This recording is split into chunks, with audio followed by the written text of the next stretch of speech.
wadayaal waxaanu halkan igu soo gudbinaynaa in aan diiradda ku saaro isku shaandhayntii Muuse Biixi uu sameeyay guud ahaanba markaas laga tago isku shaandhaynta oo iyadu ahayd mid aan macno weyn saa u xambaarsanayn oo iyadu dadka uu magacaabay ay tahay kadar oo dibi dhal hase yeeshee Muuse Biixi ujeedo kaliya ayuu ka lahaa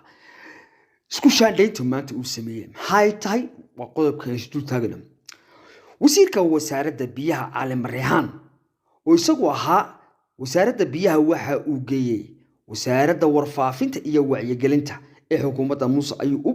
وبدري وسير على مريحان أو كسر بدري وسيرك بيها حصي شيء على مريحان وشيء ده لوجي وسيرك وسارة ورفافنت موسى بيه وجي وحي تهاي إن أفكا كوها يا warfaafinta ama xukuumadda oo si uga difaaco khaatuma ama SSC ama beelaha daaro ama harti garhaan beesha dhulbaante ismadeeda ama garaadadeeda cali mariyaan waxa warfaafinta loo keenay sidii isag oo ku hadlaya afka beesha habar jecel deegaanadana dega in gaar ahaan uu noqdo adeegaha isagu gudubtaas xambaarsanaya isagu beesha habar jeclo isagu oo dhanka kalena ka isticmaalaya magacaas ayaa waxa uu noqon doonaa burka ama shaabuuga uu Muuse Biixi uu adeegsado uu la dhacayo uu doonayo in uu maalin walba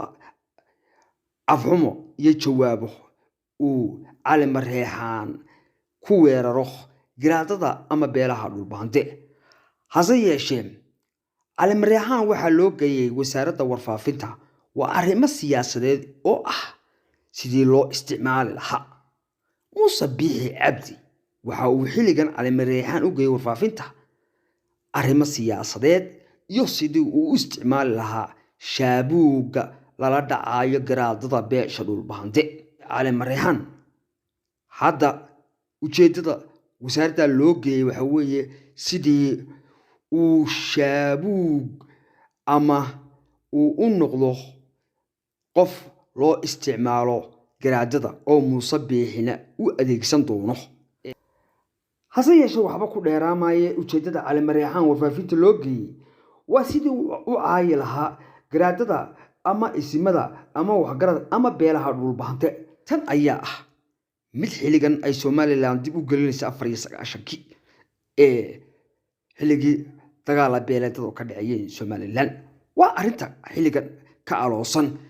deegaanada Sool iyo Ergaabo gobolka Sanaag iyo gobolka deegaanada hoos yimaada Boqol waxba gobolada bariga aan idhaahdeen yeeshee beesha habar jeclo ayaa iyadu mid xilligan inay mashruuc dagaal ay ka qaadatay dhanka beesha habar awal garhaan xukuumadda Muuse Biixi ku si dheeraamaya arrimahaas xogta iyo dadka wada iyo wasiirada iyo mas'uuliyiinta caruurahooda iyo dumarkoodiiba ay qurbaha joogan mashruucan soo qaatay dagaaladaasi si toos ah in la wadaago dadka iyagu mashruucan dagaalka ka dambeeya